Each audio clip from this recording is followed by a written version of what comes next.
Good day. How are you? Amazing.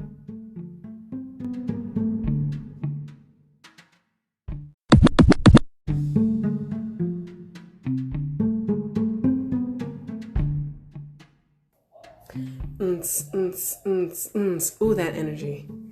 I love that energy. I don't know what that energy is, but whenever we go, you guys are gonna laugh at me, whenever we do food trucks and the sun is like beating, it's beautiful, it's sunny outside, I'm vibing with my outfit, I got my kids, my husband, and we're at every truck just like, I'll take that. That is a vibe. I don't know what that vibe is, but it's definitely a vibe that I'm gonna channel right now to tie into business. Let's get into it.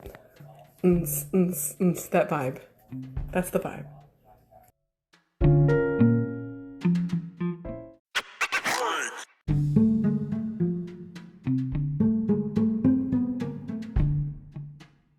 If you know me over the decades, I have a little black book, you may call it, of my vendors, the people that I work with, that when I have an event coming, I pull to them, I ask them to help out, jump in, can they lend services? I mean, my network is huge. It's huge.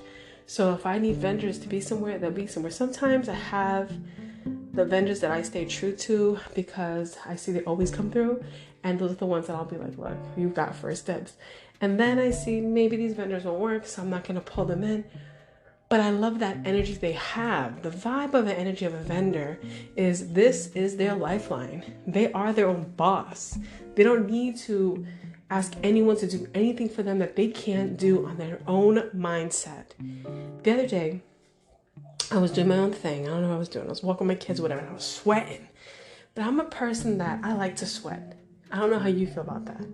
But like when I have a good sweat, like it's dripping from my brow, I know I put in the work. I don't know if that makes sense to anyone. You know, like this may sound gross to y'all. I'm a person that wear deodorant like everyone else. However, I don't really need like extra heavy layers of deodorant. It's just, you know, my chemistry or my heritage, I guess. I just put a little bit, I'm good to go. I never stink. Okay, and I know this sounds kind of like, girl, no, it's true. It's true. I stay fresh. I like to say that I stay fresh. However, when I'm sweating, I know I had to do something. I know I made a difference. I know I put in the work. And when I have my vendors that work for me or help me with something or partner with me or collaborate with me, they don't necessarily need to be driven, but they sweat. That sweat equity is just different. I have vendors, or I should say brokers, that I also work with that do a lot of different type of flips, changes, exchanges, whatever. They sweat too.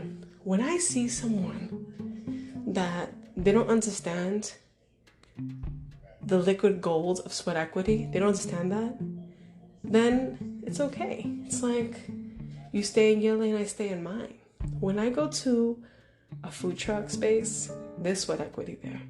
There's people that are making their business based on if you value their flavor. Let me tell you something. Today we went and we were celebrating my husband because it's Father's Day, and I did a piece about Father's Day, so check that one out. But today we're celebrating him, and I'm like going different places, just having an amazing time, and I'm ordering things that I enjoy. And what I like about the food truck space is you can deal with 20, 30, 50 different vendors or more, and it's an assortment of so many different things that you might be feeling. And if you're with people that tend to like different things, just by walking through, they all can get satisfied. Sometimes, you know, you'll be like, this is a little pricey, but at the end of the day, it's worth it. The other thing is, I grew up in a city, and the city I grew up with was a city that never slept. So when I'm in a vendor environment and there's music playing and we're hitting the pavement, there's a feeling that I get, something that I pull from, this energy that reminds me of my natural who I am. I love it. And I love that walking around and seeing different people, you see different tourists, people that live nearby, people part of the vendor. It's just a good vibe altogether. The one thing I won't like is if there's like, oh, I forgot your stuff kind of energy. Like, nah, be about your business. I'm gonna flip out. But just loving loving that. Today I had different things like tostones, alcapurria, we had sushi, dragon roll, we had Venezuelan dishes, Mexican dishes, horchata, like just mixtures. And there's something about that. It's like, wow, you feel great, you know, you're enjoying this moment and you're giving back to the local businesses. Again, I always drive it back to that business. So why is that important in today's energy? Because, you know, sometimes it's easy to run and do different equitable things for your business, but you need to be logical. Let's say you have a fundraiser, because, you know, I'm also about fundraising. Things that are my core business foundations, it's always going to be education, small business, local business, and large business, networking, fundraising, building profits, customer satisfaction, customer service. Like, don't sleep on call center people. Like, it's hard work. And these are things that I pull together in my portfolio of what I know and how to handle business. Sometimes I can see, like, if I'm talking to a leader and this is their business, I need to take a step back, because I'm not going to reinvent things for you. If this is your vision, I'm here for you. However, that's your vision, your baby. Feed it, change its diaper, make it grow up, make it prosper, make it successful. I'm here to help you do that. But I'm not going to cry and sweat and bleed for you. Just not. When it comes to my business, I am. That's how you gotta be. Like, anyone who has their own vision, they gotta take care of their vision. And once that vision starts getting sloppy, either I can help you be strategic, but when you can't hear me, you can't channel that energy, I'm just gonna have to let you see for yourself. Many times you have to fall in order to see the mistakes you made to rise. However, when you fall and you don't see that you tripped yourself, you can't say nothing. You gotta learn. You gotta constantly be learning. So, like I was saying, part of these specialties is understanding these businesses. Sometimes I see people that have these big mindsets. I want to have a food truck. I want to do that. Start small. Start small. Food trucks. You gotta understand there's territorial boundaries. If you are, I don't know, if you do coffee and there's a truck that does coffee, you don't want to be eye to eye with a coffee truck. You gotta have your own thing. There's also different niche types of businesses. You also need to know how to market yourselves. All these different perspectives, you really gotta gauge. Now, you could always say, hey, can you meet up with me, go over my business plan? I'm like, yeah, let's look at it. I'm here for you. However, you also gotta see, what are you good at? If it's your family's recipe, that you make amazing cookies and you're over here making muffins that are not selling, think about it. That's your family's recipe. Those cookies are what hits. Why switch to muffins? You're tired of cookies, but you're an expert cookie maker. Think about it.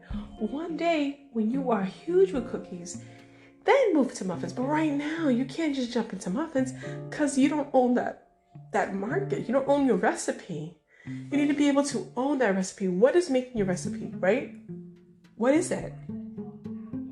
One thing is having a delicious good, something that people want to buy into. The other is understanding what works, right?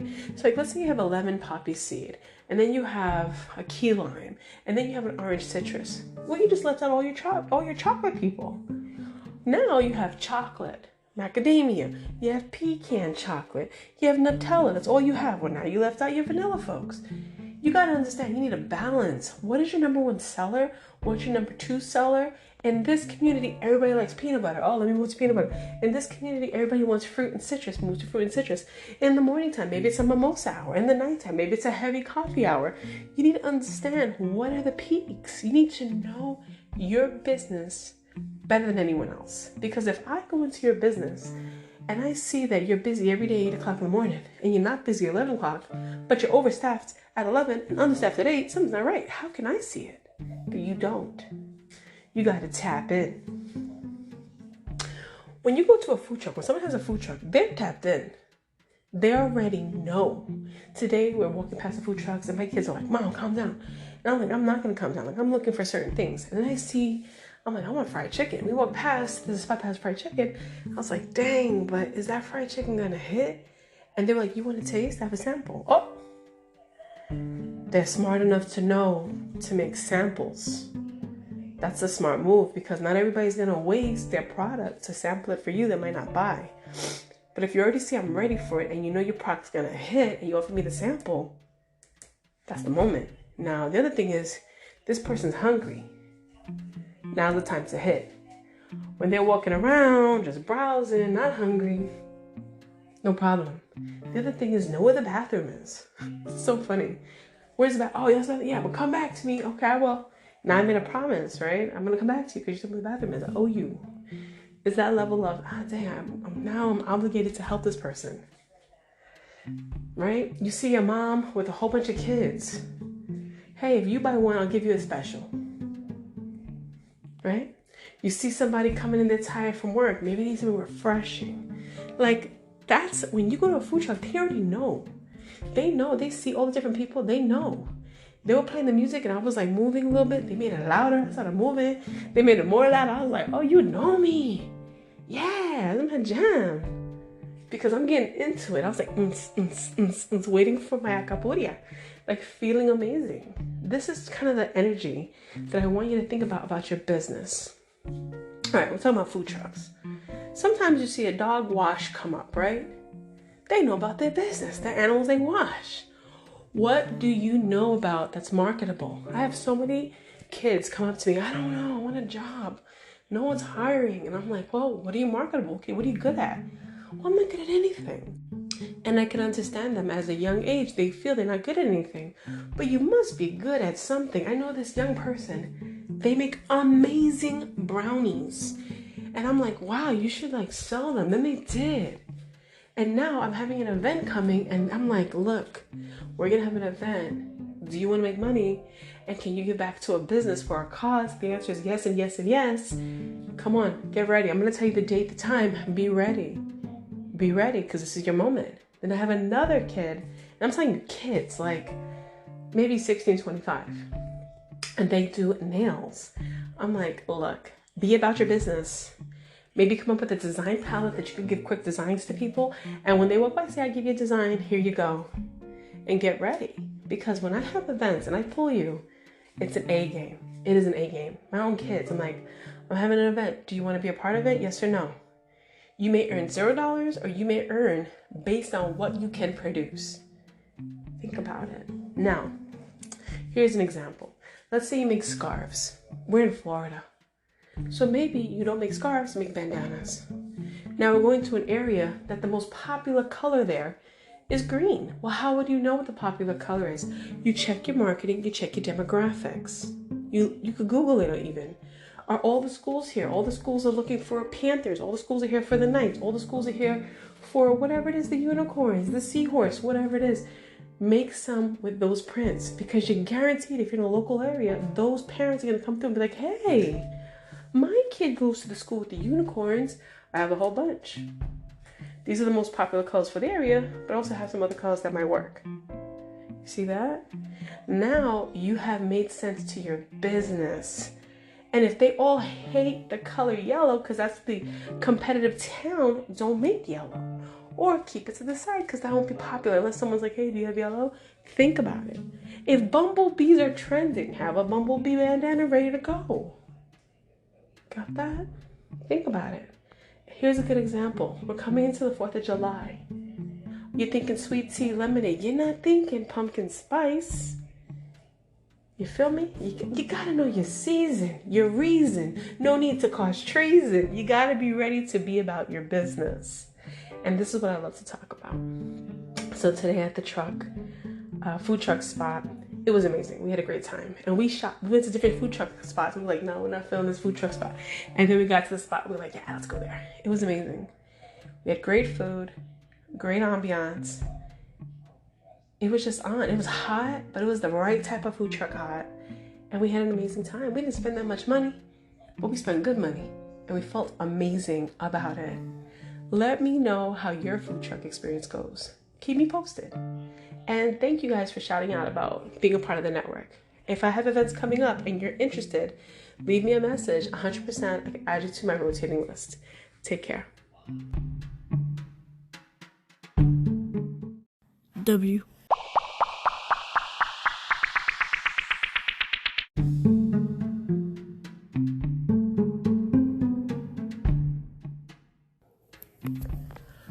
recently, a lot of new and coming out businesses have asked, hey, can you wear my shirt on your next thing? Hey, if you do a live event, do you mind talking about my product? Can you be an affiliate? Can you be an influencer? And the thing is, yes, I will always be on my business. Jokingly, I'm a person that I say can sell anything. Am I a salesperson? I don't always like to put myself in that category. However, we always have a pitch. We always need to be persuasive. We always need to know how to answer questions. Sometimes we sit and stay like, oh, I don't know what to say. No, always know what you're going to say. You can have a second to think, but never give yourself too much time to have a thought. You need to always know what you're going to speak about. So I always say, it's funny. Somebody approached me and was like, you can apply to be our influencer. And I was like, actually, since you approached me, you can apply for me to influence your stuff. Here's my information. Check me out. And if you're interested, you can just click on my services. One of my services is marketing. So if you need me to speak about your programs, if you ever hear me mentioning things, obviously, I will never, ever disclose my information. I will never say, hey, I love this soap. This is amazing soap. I'm not going to tell you the brand unless you pay me to tell you the brand. Why? Life is a business, and it's key to turn. It's key to turn money. And if I'm talking about a product that I'm truly backing, I'm going to make sure it doesn't give you a rash, okay? So it's important to me that if I back something up, 1, it's a transaction. 2, compensation. Compensation for a job for compensation. Everything you do, you have to think about it that way. Oh, I work here 40 hours a week. This is my job. Well, I'm doing a task for compensation, and I'm getting compensation for the task that I'm doing. The task that I'm doing is a contractable task. The task that I'm doing is a part-time task. The task that I'm doing is 20 hours a week, 40 hours a week. I get paid weekly, bi-weekly, semi-monthly, monthly. It is, at the end of the day, a task for compensation for a task, period. When you work for a hospital, you're wearing the uniform for the hospital, you are an affiliate and influencing the hospital. Everywhere you go in that uniform, people look at you like, hey, she works at that hospital. You're advertising. That's the bottom line.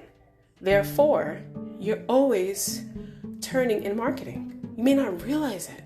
When you run into a key restaurant to get a cup of coffee and they see you there with your uniform on, you're advertising a product. And you know very well that when you're in that outfit, your behavior matches the professionalism and the criteria that it requires to work there. So you need to be thinking about I'm marketing right now, but you don't, right? Sometimes you post things, and that's okay. Our employers do look at our posts. Now, when you're an employer, a W-2 employer, there's sometimes an attachment of contractable items. When you're a 1099 employee, you're a detached employee, which means you're paid for services specifically without beneficial compensation or taxes being taken out. So your taxes you're responsible for. However, you still need to be aligned. There's a funny thing. As a consultant, I have different clients. I can never disclose my clients. So I can't put on, for example, LinkedIn, proud to sponsor LinkedIn for free. Anyway, I can't put on LinkedIn, this client. I can't because there's a disclosure contract in our conversation that I do the services as an employee. So when I'm working with clients under that company's name, I'm their employee with that customer. So I can't really post anything about it. I could be working different other companies and speaking about it. If I'm a direct W-2 employee with a company, then I'll say this is a job and this is it. Otherwise, all my consulting work goes under my own brand, Fannytasticlife, understanding that that's my brand. However, the moment that I step into a contract that's a W-2 contract, now my branding needs to shift to make sure that I'm still reflecting what you need me to reflect. Otherwise, it doesn't shift and it stays under the Fannytasticlife brand. Why is that important to understand the identity?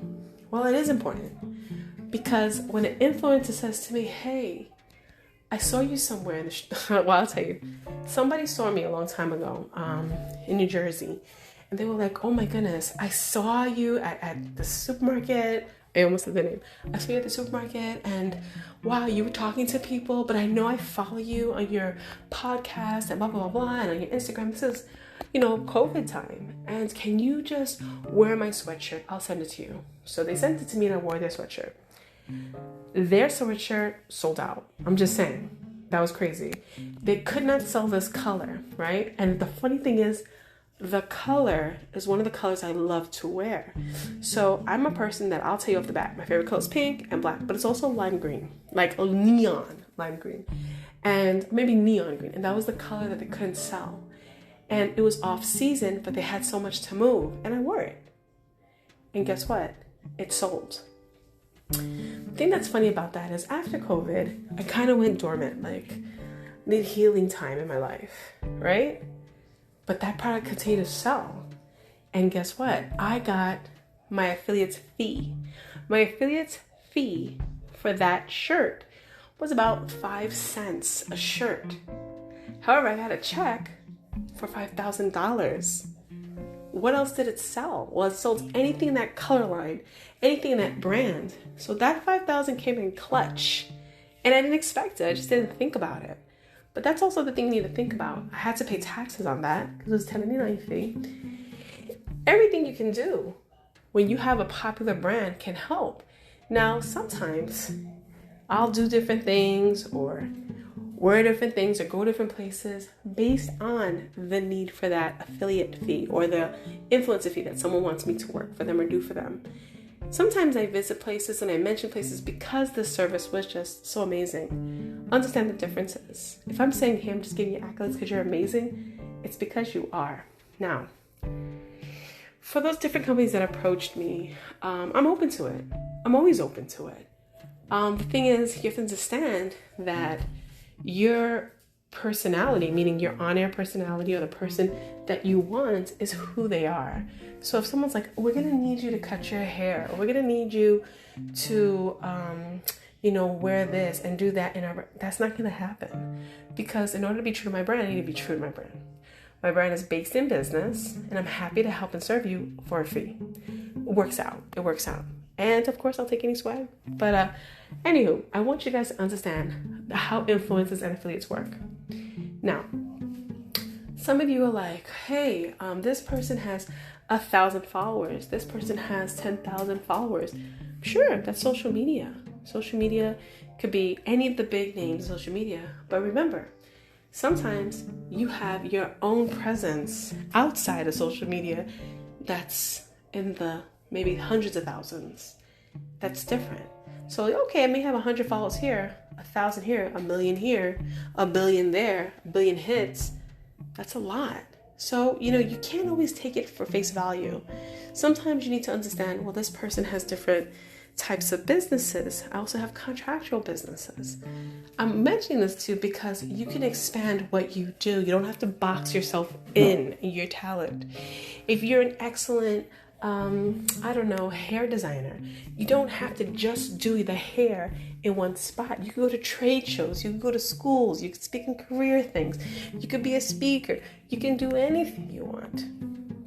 And you can actually reach out to hair companies and say, hey, I can offer this, I use your products, I would love to do a tutorial on one of your products with my thing. Do you mind if I mention you? There's so many ways of expanding. What if you have a great deal of knowledge about vegetables? You can reach out to so many different organizations that support vegetable knowledge. And I know this may sound silly, but I want you to start incorporating how you believe things are. You don't have to sit and be stagnant. You don't. Here's another thing. Consistency. That's another part of it. So what are you really working on? What are you doing? If you're just chilling, well, then enjoy the chill. But if you're really trying to get that sweat equity and really turn your value, then you got to dig deep. You got to get ready. Right? Okay.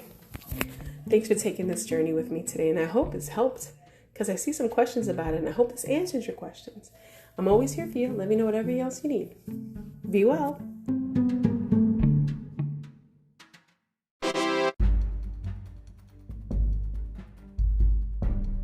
That's a wrap.